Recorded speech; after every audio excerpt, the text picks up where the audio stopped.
This is Jordan, and you're listening to the Code 7 Podcast Network.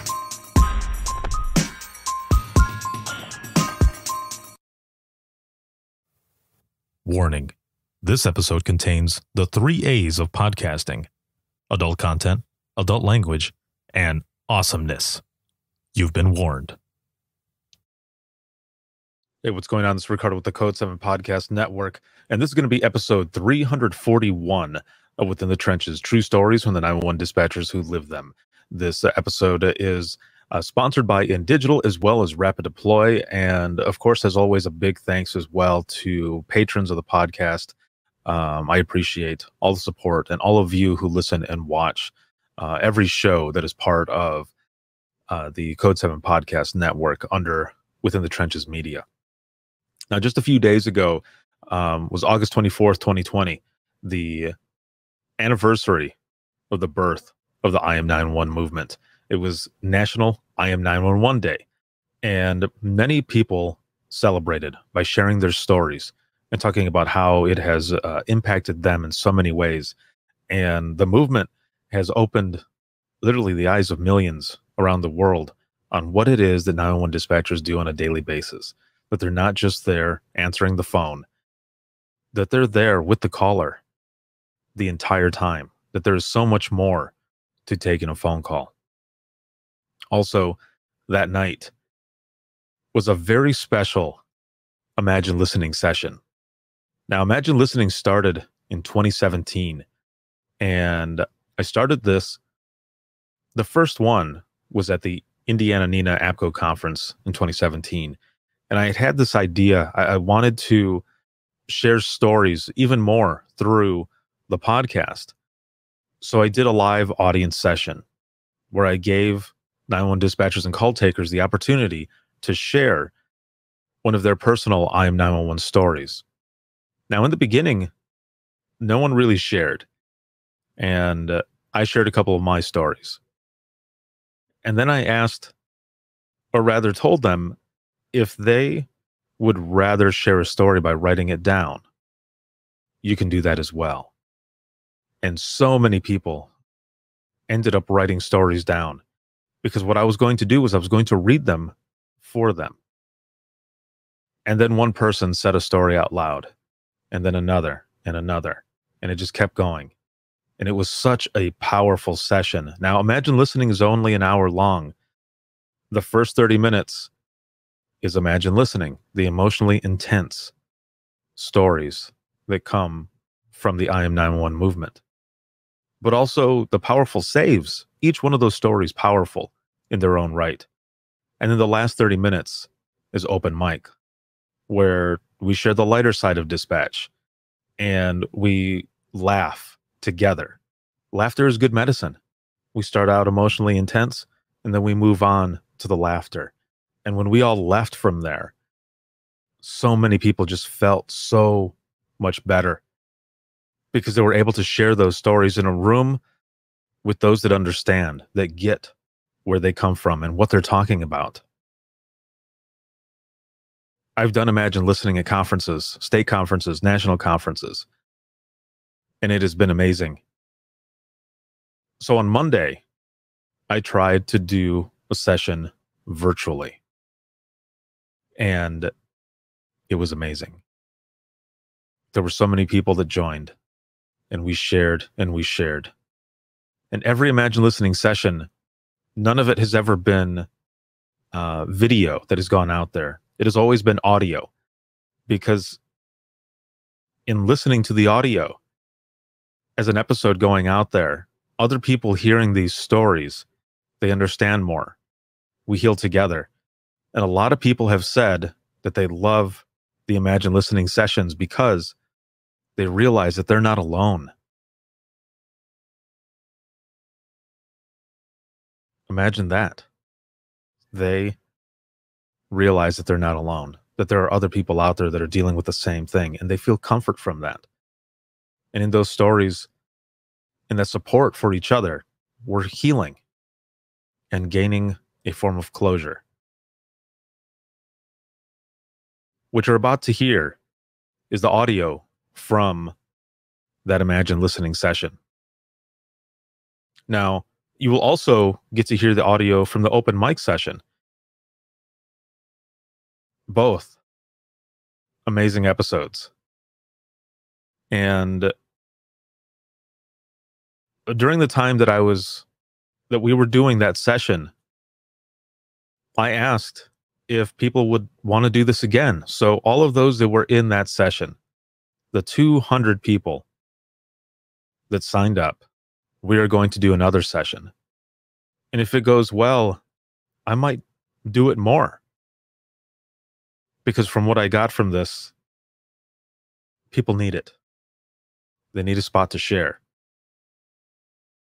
And only those who registered are the ones that are able to go back and view the session again. No one else is able to. All anyone else will get is the audio. Now, names and everything have been taken out. Everything has been edited so that you only get the stories, because that is how I've always done Imagine Listening.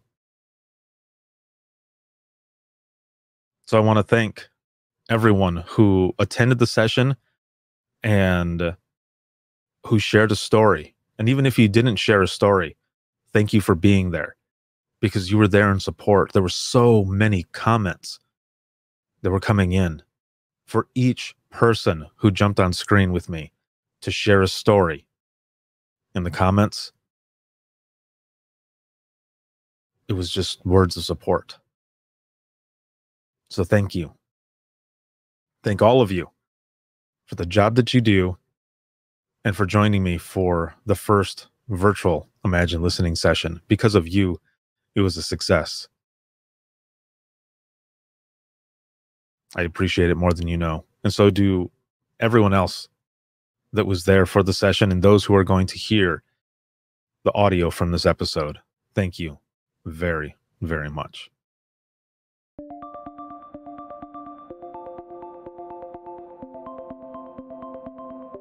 Imagine kissing your spouse goodnight.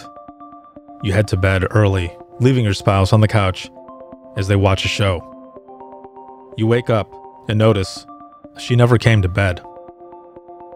You walk out to the living room and find her. Now imagine you're 911, taking a call from a frantic husband who found his wife on the couch, and she is not breathing and cold to the touch. His cries remain. This is what it's like within the trenches. In this episode, you will hear stories from the I Am 911 movement, a movement I started to fight the reclassification of dispatchers from clerical to protective and bring awareness to the types of calls that 911 dispatchers answer on a daily basis. This is a live audience episode, and we are recording live from Crowdcast. This is the first ever virtual session of Imagine Listening, and what better way to introduce this than on August 24th, 2020. I Am 911 Day.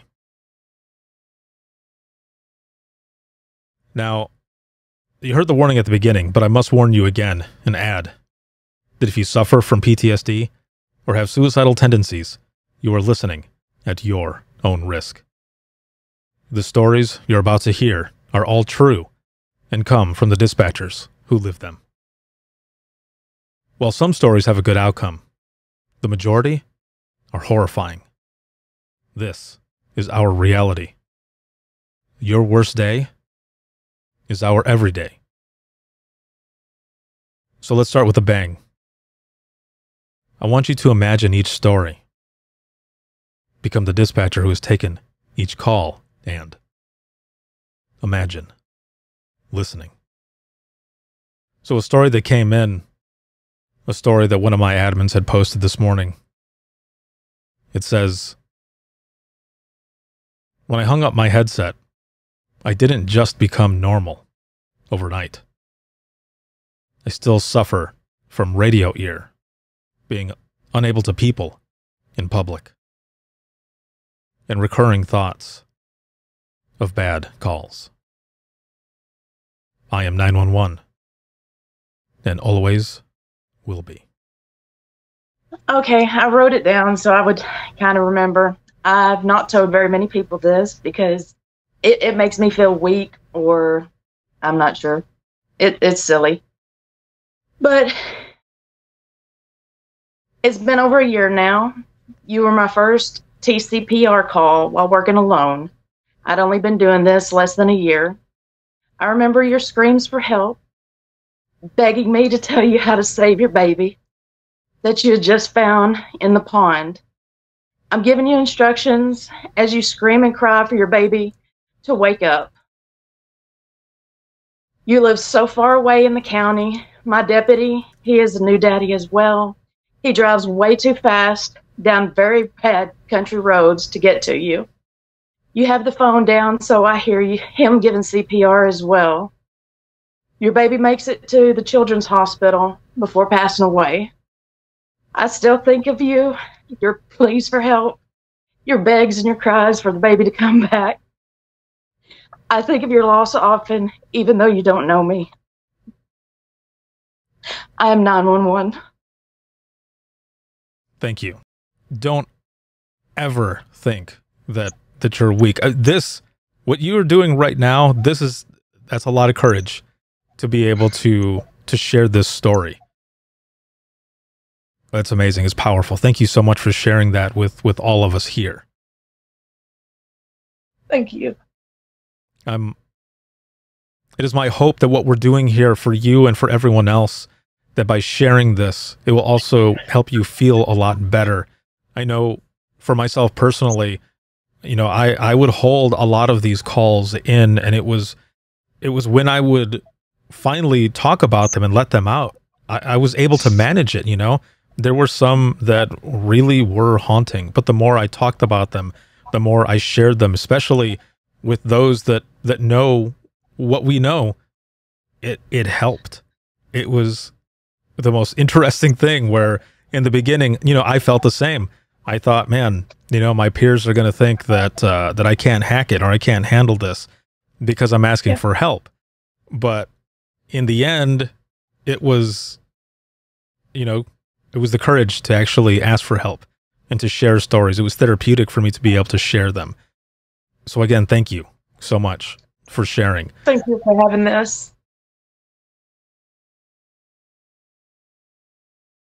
I spoke to your mom as she explained she was in Korea and she'd sent you to our universe. She explained that she hadn't heard from you for a few days, and she wanted us to check on you. I spent all my focus looking up schedules, sending officers to your classes, contacting records for a possible address. I spoke to your mom several times more as the concern was overwhelming her, and we kept exercising every option we could think of. I finally found your new address. I called that jurisdiction and had him send officers for a well-being check. I gave her the chief's name and number to follow up, and dread loomed in the air. It stuck with me all day. Your mom was so polite, trying not to bother me, and that's what got me more so than most. The officer called me back. She said the lights were on, your car was in the driveway, no answer, so she left. Alarm bells were blaring in my head. I called my lieutenants and my original officers that went to your classes looking for you, and I pressed my concern. Later that night, they returned, made entry, and found you deceased. It was determined that you died earlier that day, and I can't help but wonder, what if? It haunts me every day. As a mom, I hear your mother's pleas and pray for her peace. I have a daughter that's roughly your age. I am 911. Thank you for sharing that story, having the courage to come up here and say it. I've got your name down here, and I don't know if you can see the comments, but again, everyone just giving virtual hugs. The best that we can do with all of this that is going on. That is definitely a hard one, but a powerful one, and just to come up here and share it. I mean, if you happen to watch this back because you'll have access to it. You'll be able to see everything as it's coming up. You can probably see it now. So thank you for the job that you do, and just for everything, for coming up here and sharing. Again, I've got your information here, and please stick with us. All of you stick with us throughout the entire session, because this is the hard part, yes, but this is also a good part, because we're here together sharing, just like you did right now. And in a weird way, we are definitely healing and finding some closure together as we are supporting each other. And then once we get past this portion, then we go into the lighter side of 911, and we'll share all of those stories. Thank you again very much for joining us and for sharing your story. Thank you. Thank you. So my story, I've never shared it before. And it happened, I was fairly new. I've been dispatching for 15 years, and it happened probably 3 or 4 years in. And I took a 911 call that was an open line, and I heard what sounded like someone hitting meat. And I heard a woman groan, and I heard some kind of gurgling noise, and then the line went dead. So of course I called it back, and she answered on the second ring, and she said, "Please help me, he's hurting me." And she gave the address, and I was trying to get more. And then I heard him say some things I don't want to repeat, but he said about 2 sentences worth. I'll never forget his voice, never. And he disconnected the phone. And I have no idea how we even found this woman. But I kept calling, and I kept calling, and I got her maybe the 5th or 6th time. And I don't think he knew that the phone was on. And I listened to her be raped. And we found her, and the agency that I work for, we answer 911, and we book people in. And he came to my jail. And the officer asked me if I could tell him whether or not it was the voice that I heard on the radio by booking, or on the phone by booking him in. And I looked that guy square in the face and asked him booking questions, and told the officer in 10 codes that was a 10-4. That was the guy that raped her. And we were able to send the voice tape for voice recognition to confirm that it was him. But I stared him in the face for that woman, because that's what she deserved. And she lived. And thankfully, didn't even have to go to court she didn't have to go to court because of everything that we had. But I will never, ever forget her. And I treat every rape call like it's my family because of that woman, because I have no idea how she even thought to call me as many times as she did so that I could get her the help that she needed. And I've booked in murderers, but I feel nowhere near as much anger as I do for that man, because he enjoyed it. And it is by far, out of all the things I have done at the police department, it is the scariest thing. But I think of that woman on every single rape call, for all of the people who think that women waited too long, or why didn't you say something sooner, or how did you get into that situation? It doesn't matter. No means no. And for what she endured, I hug my children so close, and I tell them it's never so bad that you can't call home, because that woman felt like she had no other recourse than to stay with someone who would brutalize her like that. And I'll never forget her. Never, ever. Thank you. No, that's my story. Thank you so much for sharing this story, and to finally be able to have you on one of these Imagine Listening sessions. I know you and I have talked a lot, you know? We talk all the time because I'm always awake on night shift. Yeah, we've definitely spoken a lot and tried to figure something out. Even when I was at the Georgia conference, I tried to get to Columbus to get over there to do that session. I did. And then COVID happened, and I was like, nope, can't go. Yeah, thanks, pandemic. But thank you. But I'm here, and can I just say one other thing? Of course. Your stories are important for all of you. It's hard. Your spouse doesn't always get it. Your friends don't get it. Your mamas don't get it. Your minister doesn't get it. But we get it, and we're here. So share. Let it go. You know, I have so much fun with you guys. I grieve with you guys. I keep you in my prayers. But you have a support system, and we get it. So if you've got something that's wearing you down tonight, let it go. Let it go with us, because no one's going to judge you, how you reacted, how you feel. We get it. This is the place. Exactly. There's no other words I have. That was amazing. Thank you so much for sharing those words and your story. I've got your information here as well. Thank you. Okay. Bye, Ricardo. Bye. Let me go ahead and read one that I have. And it says, we all have deep fear that a 911 call will wind up on the news for the world to criticize. Walk a shift in my shoes. I am 911. We've got another one here. These were posted earlier today for I am 911 Day. And this one says, we had a drug problem, or he had a drug problem. You had an Xbox. He wanted it. I begged you to give it to him as he beat you. I listened to you breathe until help arrived. I am 911. Let's see, we got one that says, back in 1988, when I first started 911, I took a call from a child that his sister wasn't breathing.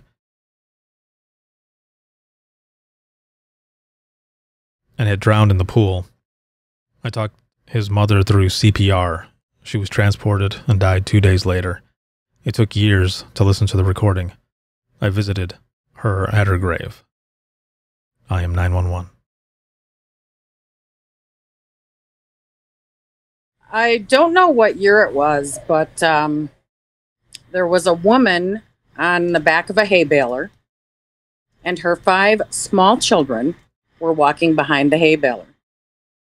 And they all witnessed their mother go through the hay baler. I can't believe I'm emotional. I never cry. And a passerby witnessed it and stopped and called 911. And the sounds of those children screaming are still with me today. I am 911. Retired, but forever 911. Thank you. Thank you for sharing that. And, you know, there's a lot of times where I've said the same thing. Like, I don't always cry about certain things. Lately, a lot with the 911 stuff, though, that has definitely come out. But, you know, it's good. Sometimes I think, finally, you know, it's getting out there. There's so many stories over the years. I really, really debated which one to share because, you know, after 25 years, there's just so many stories. Exactly. Thank you so much for coming on and sharing a story. I appreciate it. Thanks for all the support, everybody. Thank you, Ricardo, for all you do for all of us. Thank you. Have a good one. You too. It was shift change, and my relief had just walked in the door. I saw your phase 1, and I knew that it would be a simple transfer to a neighboring agency call. You said you felt like you just needed to go check on your son and found him hanging in the garage. I transferred you to the correct agency, but stayed on the line. After they disconnected, I told you I would stay on the phone until someone got there to help you cut your son down, and sent one of my own nearby deputies to make sure you weren't waiting too long. You stood there holding onto his legs crying, while I sat on the other end of the line also crying. The room fell silent, while we waited for the deputy to radio in that your son had been cut down, his voice cracking. Central, DOA. You wailing in the background. I am 911. Oh, man. Thank you. Thank you for sharing that. That, again, the hard stories, but powerful. You know, there's probably someone in here who has dealt with the same thing. From all the people that I've ever spoken to, it seems like it's you know, the same type of incident type, different situation, but also similar at the same time, which is so weird to say. But we're all here together. So thank you for sharing that. And I look forward to whatever comments you might have during the open mic portion. Can't wait. Yes, this is good. Thank you so much for sharing. I appreciate it. This is good. We're sharing these stories and we're healing together. Thank you all so much for being here and for supporting each other during this session. Imagine listening. It's not an easy thing to come on and share these stories. Howdy, Ricardo. How we doing? I'm doing well. And yourself? Not too bad. Doing pretty well. Excellent. Your story, please. So, my story is a little bit. I've got a lot of 911 calls that I remember over the years, and I've sat here and debated for a few minutes to which story to share. But the one I keep coming back to is it's actually from an incident that I worked. I was a fairly new dispatcher. I had just gotten off probation and training, and I'd probably been on my own for about 6 months. I was working our city's medical incident radio, and one of our units had responded out to a medical aid at one of our trolley stations, and they'd been there for, I don't know, 5 or 10 minutes, and they made a call requesting police assistance. And that wasn't out of the ordinary to ask for police assistance in that area. And I was sitting there, I don't know, for 2 or 3 minutes, kind of finishing up notes and getting onto that call. I tried to call the police once and it was busy, so I was calling back a second time. And, like I said, finishing up notes on my end. And before I got a chance to connect to our police agency, I heard on our channel, "Cover now, cover now, cover now," which for anybody that knows, that's basically like an $11.99. We need immediate assistance. I have chills just thinking about it now. It's even 5 years later. That moment sticks with me so vividly. I never will forget hearing that radio traffic. I never will forget the frantic, trying to hit the button to call the police department. I never will forget frantically trying to, radio back to, the firefighter that, help was on the way. And the whole time I'm sitting there, 6 months on my own, thinking, man, should I have called sooner? Should I have picked up the phone sooner? Should I have tried faster? It was absolutely, the adrenaline was pumping the entire time. And the whole time my supervisor was kind of unaware of what was happening. Turned out that 2 firefighters had been stabbed by somebody that was trying to give them medical advice for their patients. And I still, to this day, like I said, it's absolutely crazy to think about how it happened. And all I remember after that was the 15 to 20 ambulances that had come up on my channel, all telling me they were en route to the scene, and having very little incident management experience, managing 15 to 20 apparatus, all responding kind of out of district, and no real plan. Everybody was just kind of free for all to the scene, and it was pretty intense. I had to walk away after that for a few minutes and take a quick breather. But, I can see that, and just like you're saying, all of that still, it's interesting how when we go through a call like that we start questioning every single thing that we've done, right? The last couple of weeks that I was in dispatch still, and I know I've said this many times, people will probably hear it all the time, but it's true. It's what happened. It seemed like the dispatch gods were giving me every shit call that you could think of. And one of those dealt with a gentleman who was suicidal, and I had all the information, right? But it didn't start out that way. It started out as a disorderly. It wasn't until the very last part of the conversation that the person said, "Oh, I think they're suicidal as well." And I thought, what the hell? That completely changes everything. So, I'm trying to call this person, right? And hoping that maybe I can get a hold of them, and I ended up not. They had already run themselves into a tree. So then, like you, I got to the point where I was mapping everything out, trying to figure out if I would have changed my line of questioning, would the outcome have been different? And after 30 or so minutes of trying to figure this out, I just came to the conclusion that I had done everything that I could, just like you. You did everything that you could. I mean, you sit there and you look at the timestamps on everything, and you look at when did I hit the button, and how many seconds did it take to get that information out. And it's one of those things that just sticks with you. Right. You did everything you could, man.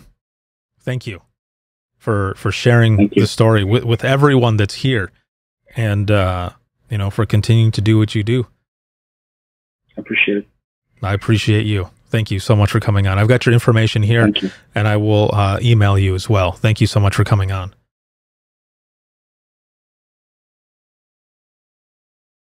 Hey. How are you doing? I'm good. How are y'all? Doing good. Sharing some powerful stories.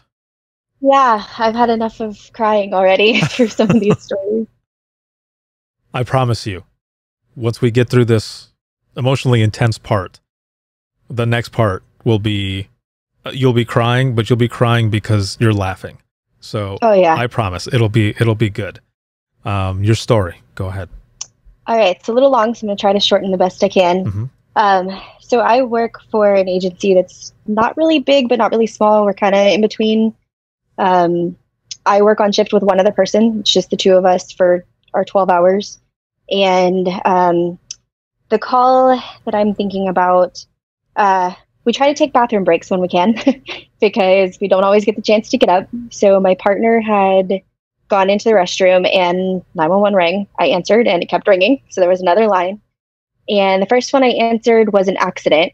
So I had to put it on hold to get the second line, which was a nursing, I guess you could say like a care home that was a suicide attempt. The consumer in the home was trying to wrap cords around his neck. So I got that dropped as quickly as I could, sent officers there, went back to the other 911 call, which had now turned into a disturbance. Basically, the lady had rammed her car through the gate of an apartment complex and for some reason was kicking the windshield out to get out of the car. She had a purse that dragged stuff all over the parking lot of the apartment complex. And we kept getting all these calls about people seeing a gun, seeing a weapon, no real great information. So we tried to relay to our officers as best as we could. Several 911 calls still coming in, and we had confusion on the two calls because one call someone said that they saw a gun, but it was about the other call, and it was from the place where our second call was. It was just this whole mass confusion of calls. So in the meantime, my partner comes back out. We're getting another call about the accident, saying that the lady is, yelling at people, walking off. So, we update our officers. They get there and they find her driver's license. In the meantime, we had found her apartment number. So she did live there, and the officers start heading that way, and she comes at them with a gun in one hand and a knife in the other. And I was working PD radio. My partner was on fire radio as well as phones. We both were responsible for phones. And all of a sudden, my officer keys up and says, "Shots fired, shots fired." And then the second officer keys up and says, "Taser deployed." And in my head, I'm thinking, okay, these are officers I've worked with for, the last 4 years. This is night shift, so we're real close. They come in and visit us and chat with us. We know all about their families, So as soon as the first shots started firing, 911 lit up. Me and my partner, between the two of us, we ended up answering, I think, 40 calls within about 30 seconds of just people calling about the gunshots that were in apartments neighboring. And as it turned out, when they tased her and shot her, she was most likely on PCP and got up and came at them again. So they had to shoot her again. They ended up killing her. We ended up finding out later on that she had gone to the apartment below hers and killed the guy that lived there. She stabbed him over some measly little, she didn't get something back. So, she went after him, most likely because of the drugs. Right. And I just remember not really taking it all in, what was going on, just doing my job because I knew that's what I had to do. And this was actually on the news at some point. And that next day we were listening to the news, and I could hear my voice on the line saying, "That's clear, shots fired, getting everybody else we needed en route, not knowing if our officer was okay or, what exactly was going on. And I didn't sleep the next day. This was after night shift. I went home and I stayed awake, and I finally broke down going through the car wash because the noise of the car wash was me hearing the shots fired when my officer keyed up. And it was just really tough, to move on from that and not let it affect me at the time, but then affect me so much later on. And we ended up having a briefing with everybody that was involved. And I just hugged my officer as tight as I could because I was so thankful that he was still there and that he had made it through. And, it was real hard. And it was a big turning point for me and my partner because we realized us working together, what we could accomplish because this had happened and we worked so well and just got everything done that needed to. We supported each other. It was really great. And, I'm thankful that I can be in this position and I can do this job and I can help people the best that I can and make sure that my officers and my firefighters go home at the end of the day. That's amazing. And especially that they brought you in. There's a lot of dispatchers and call takers out there that don't get to be part of those debriefings. And, right. We, at my old center, we weren't part of those in the beginning. We kind of demanded it during one incident that happened, and a lot of us went, and it was good. It was good for us to be there. And even them there were saying, I don't know why we haven't had you guys here before. So right. It was for us. I think it was getting to hear what was actually happening because we didn't know at the time. So hearing from our officers what was actually happening on scene, we were able to get that closure that we don't normally get from a normal 911 call. Right. So, at the end of the day, yes, we lost a life, but, everybody else went home safe. And unfortunately, we had to lose a life in the middle of it. Well, you did an excellent job. And especially, the way you're saying that you and your partner were able to, figure out that what you can handle and what you can do together. Oh, yeah. And that is an amazing thing as well. So thank you. Yes. Thank you for letting me share. Of course. Thank you for sharing. I've got your name down here as well. And I've got my notes. I'm taking everyone's name down so that I make sure I get everyone's coin to them. So thank you again. We appreciate that. Thank you. Appreciate it. Have a good night. You too. Thank you. That's good. Again, these I Am 911 stories, you know, they're the hard ones, but also, you know, the saves, the good outcomes as well. These are all important. I have to say, just looking at the comments here, it's just amazing to see everything come through in the comments. And hi.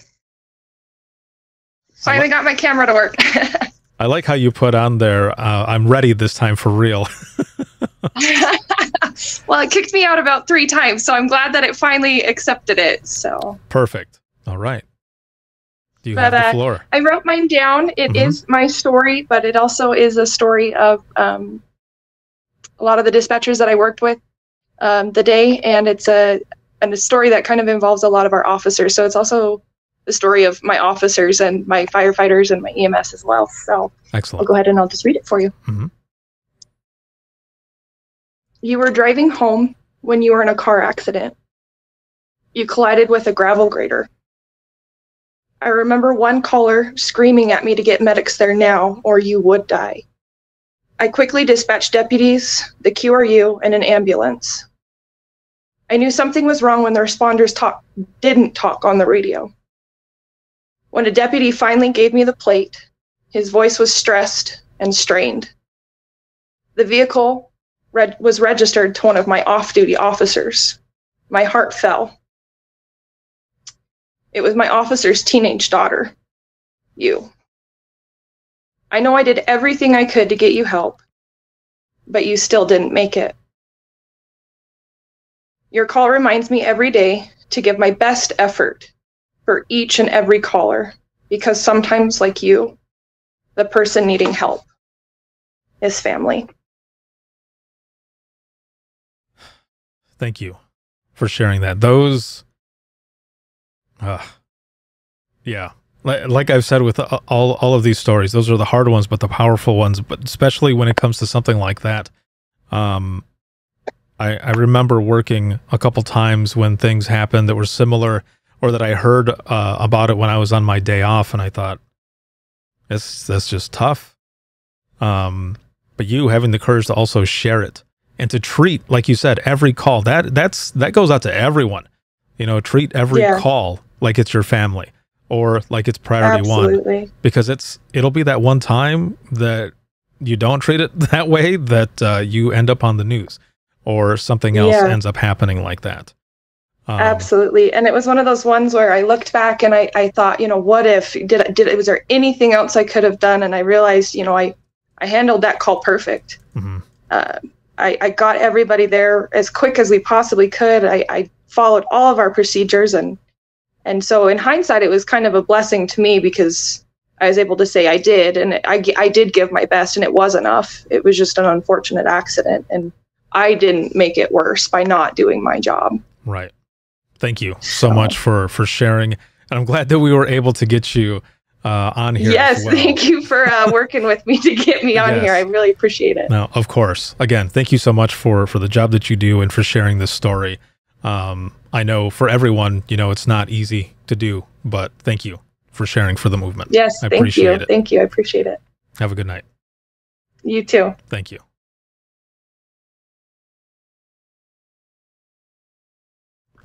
So this was over this past summer. It was enjoying the peacefulness, and I heard the 911 phone ring. I had this gut feeling it wasn't going to be good. I had a father on the phone who gave the address, and he was eerily calm. And he said to us, "My son is dead. I ran him over with a backhoe." And it just, my heart sank from there. It's still tough to talk to about to this day. But his kid was on a 4-wheeler, and he was driving the backhoe doing some farming. And the kid came up on the side of him, and he just didn't see him. He hit him. And the way he described it was that he squished his son's head with a grape, and it was just, He was so calm about it. It was eerie. And to this day, I still hear the voice, him saying, "My son is dead. I don't know what to do." And it kills me to know that happened to him. I am 911. Thank you for sharing that. I have to ask, was there any, like I know you're on the clock, but really quick, was there any type of debriefing or anything, or is it just to the next call, like a lot of these calls that we take? It was just right into the next call. We hung up with one and then right on to the next. They really kind of just like, "You're okay, right?" I'm like, "Yeah, I'm fine." I was in shock. Right. And I just had to go on to the next call. You know, I think it's a double-edged sword sometimes, you know, because you already knew everything that happened. You know, a lot of times we go to the next call and we don't know what happened. You know, that closure part is gone, but you knew what happened. And I think sometimes, not all the time, for everyone who's watching, not all the time, but sometimes going to the next call right away, you know, kind of helps in a sense. So it you know, it's not hitting us really at that time. And sometimes if we get a chance, it's good to be able to step away. But as we both know, that doesn't always happen. It wasn't possible. I'm glad though that you were able to come on, that you wanted to share this story with everyone here, the people that know what it's like and how you feel. You know, for a long time, I didn't have someone really to talk to really get it out there.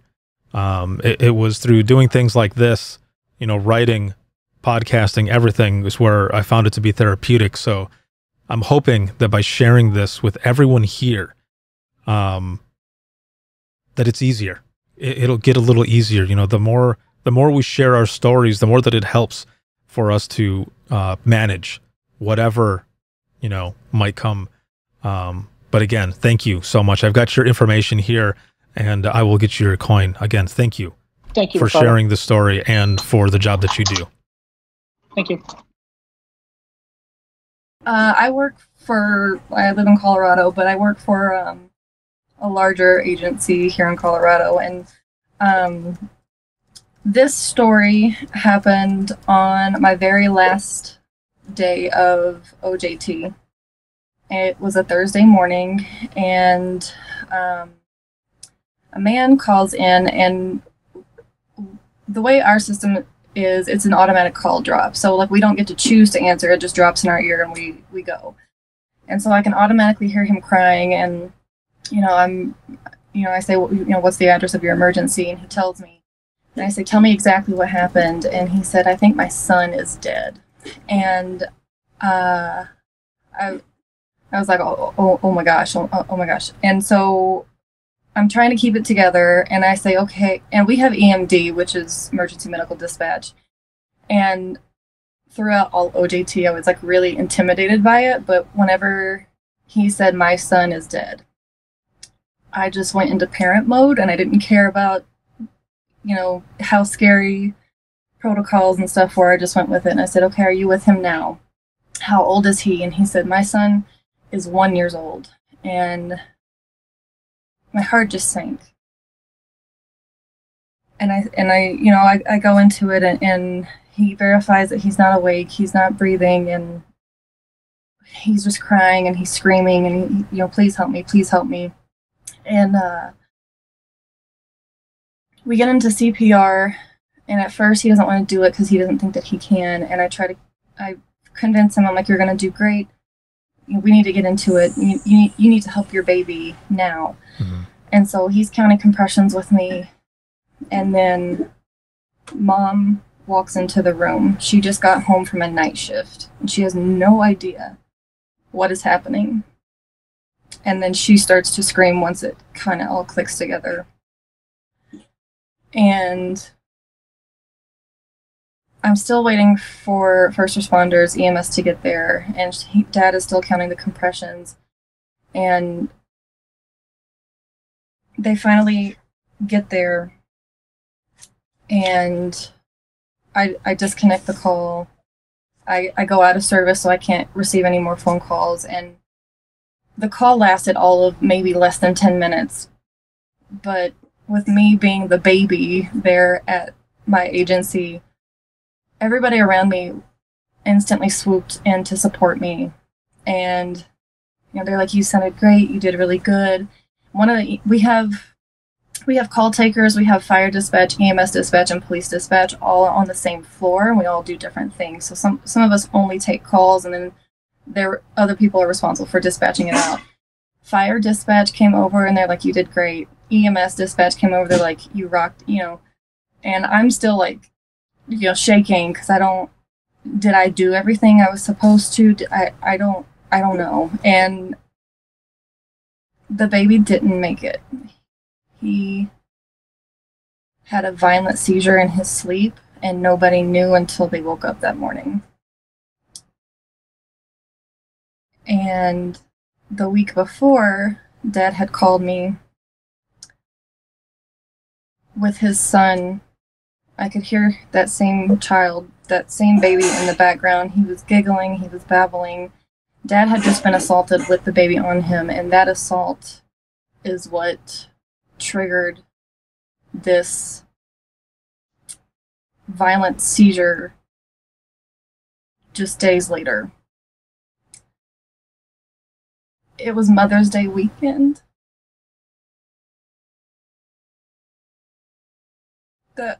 That weekend. And I'm a mom too. And I just remember waking up that morning and the sun was shining and there, all the birds and everything was fine in the world. And I remember going grocery shopping and having just a breakdown in the middle of it, because here everybody is kind of just like living their lives, going about their day to day, and here I can't get the dad's cries and screams or the mom screams out of my head, and I don't know, it just still messes with me, I guess. My supervisor took me off the phones for the rest of the day and sent me home, but I don't know. I just wish that there was more that I could have done, I guess. I don't think that there was. I think that as well is one of the biggest things, that when we take calls like this, we wish there was more that we could do. That's how we're wired, right? We want to do the best that we can, and we do the best that we can with every single call. But there's always that, I wish I could have done more. I wish I could have done more. I wish I could have done this. Well, you did everything you could. In comparison with a similar call, one of the things that helped,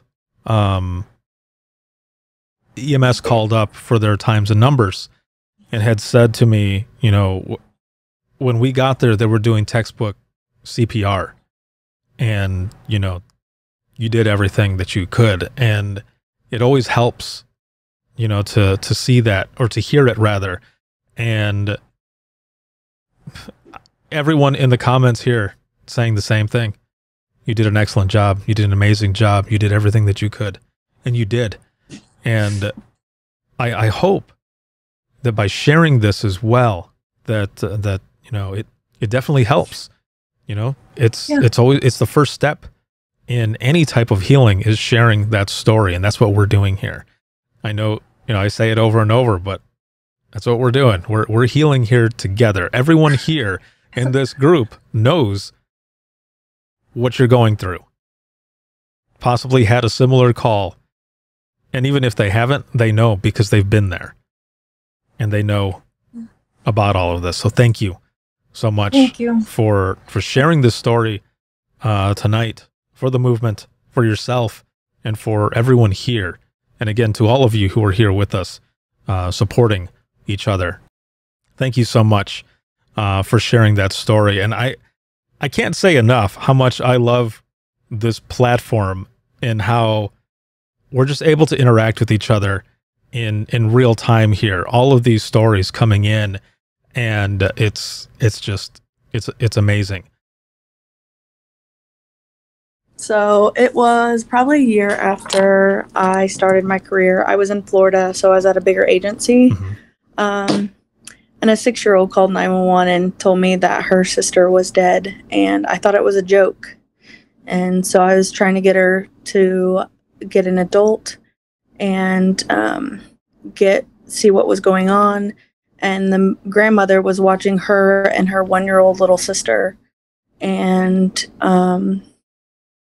the 1-year-old was found in the pool under a float, and all the 6-year-old would tell me is that her sissy was dead, and that's all I hear.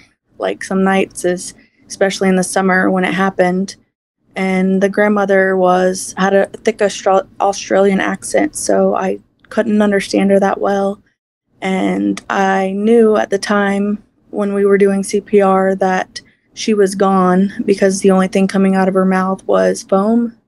And my deputies got there, they worked her for several minutes, and they pronounced her dead at the scene. And to this day, I know the grandmother blames herself for it because she was friends with my sister.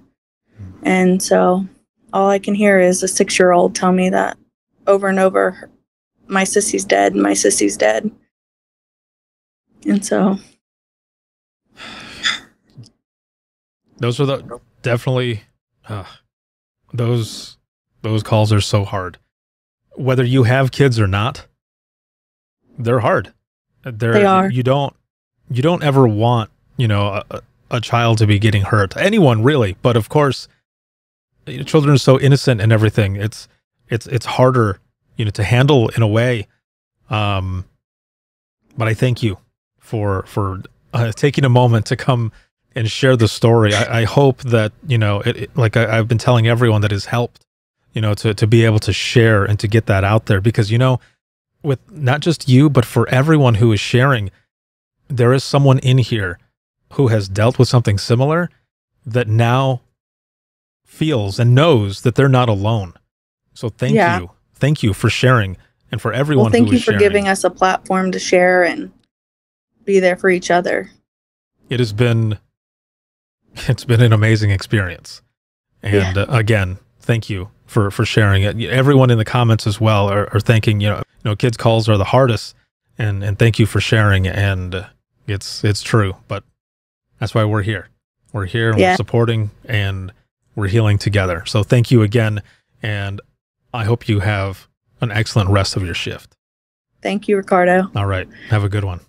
You too. Bye-bye. A little bit of background, I guess. I work for a relatively small agency, and I'm also an EMS provider. I'm a medic with the rescue squad that I dispatch for. So we're a really tight-knit group. We know everybody, fire, EMS, PD. My dispatch center is actually part of the police department. So I had been training, and I wasn't on phones for pretty much the entire shift. My other two partners got busy with other stuff, so a 911 call came in. And my trainee wasn't on 911 yet, so I went ahead and answered the phone. And I recognized the caller. It's like the voice was someone I've talked to a lot. And it took me a while to process it, because the first thing she started saying was, she just shot herself, she just shot herself. About a minute into the call, I realized that it was one of our officers who was off duty who called us in. One of our other EMS providers in one of the local agencies, but somebody that I had worked with, had actually, we had sent somebody out for a welfare check earlier in the day because she was struggling. She had PTSD really bad, and she was just having a hard time with it. So my off-duty officer, who was one of her best friends, went out there and went to go check on her, but we didn't know that she was going out there. So when she calls, the first thing she says is, she shot herself, she shot herself. And I'm just like, whoa, wait a second. I was like, where are you at? What you doing? And I finally realized who I'm talking to, and my heart just like bottomed out. One of my partners was actually one of her best friends as well, was one of the off-duty officer's best friends. So we managed to get everybody out there. She was an EMT as well, but I still went through all the EMD protocols with her while my trainee is listening in on me.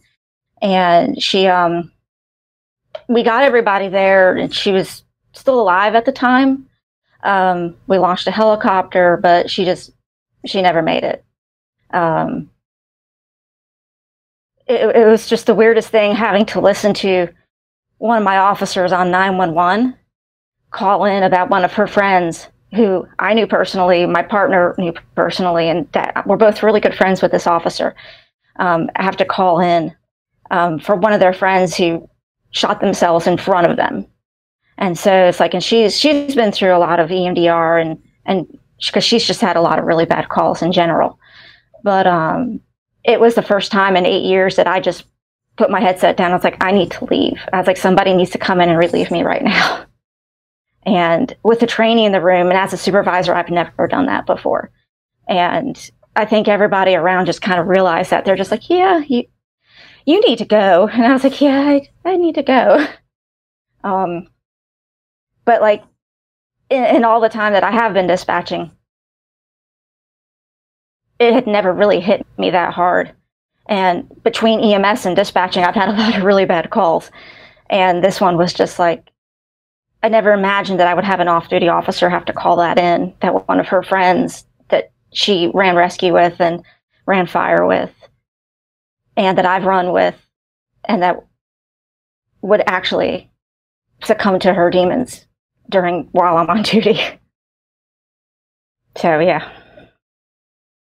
Were you able to take part? Was there any, debriefing or anything? No. Nothing. Unfortunately, we didn't have a debriefing. Mm-hmm. My direct supervisor, who is an officer, actually never bothered to check up with us.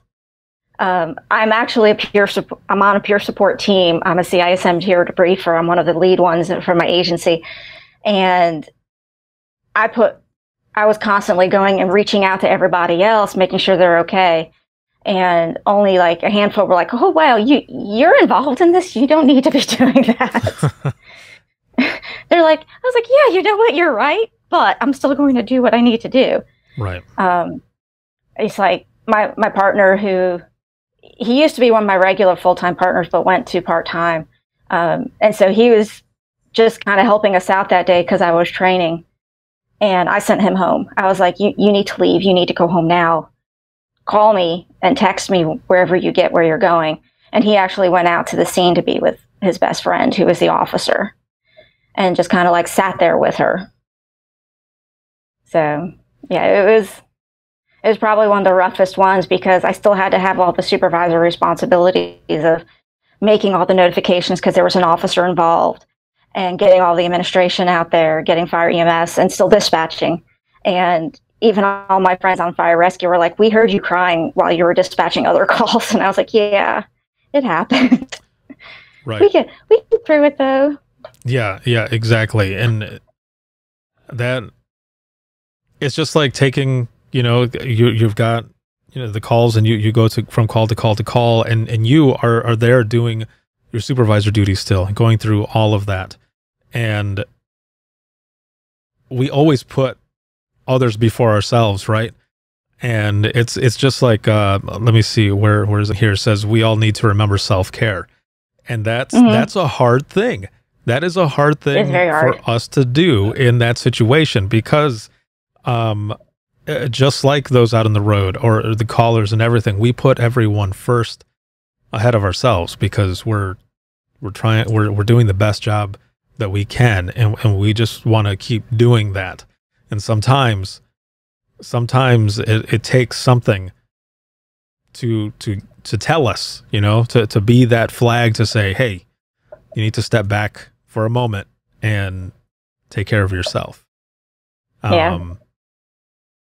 But thank you for sharing this.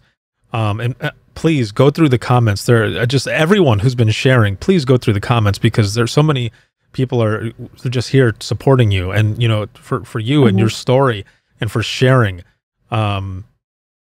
It's amazing. This is such an amazing thing. So thank you again for sharing your story, for the movement, and for all that you do, and especially for being there for all of your colleagues, being part of peer support and everything. It's a very, very important thing. Thank you. Well, thank you for giving us this opportunity. It's been amazing having this whole I Am 911 movement. It has done a lot for everybody. Thank you.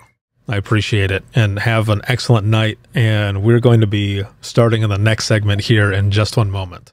All right. All right. Thank you. Have a good one. So I listened as you, me, a fresh dispatcher.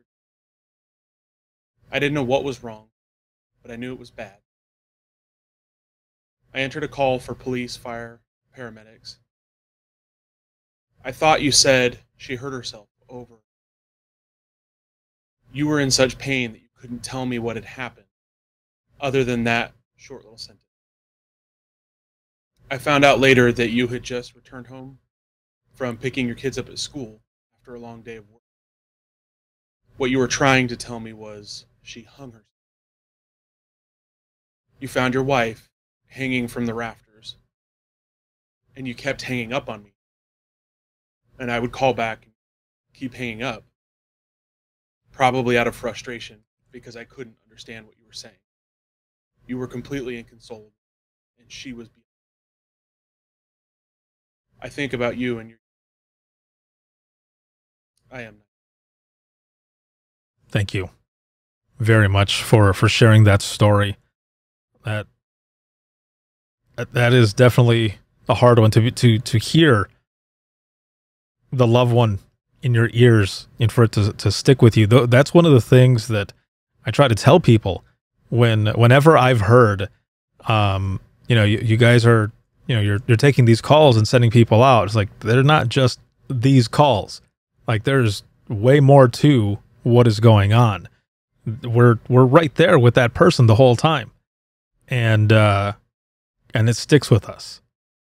Thank you, man, for sharing your story, for the movement, for having the courage to come up here and to do this for everyone. Thank you. Absolutely.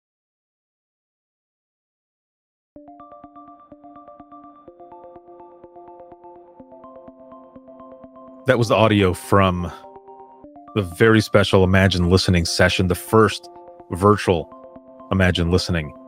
And again, such powerful stories. I can't thank you enough for joining me. And those who shared, you will get an official I Am 911 challenge coin. And those who were there, you will also get an I Am 911 pin.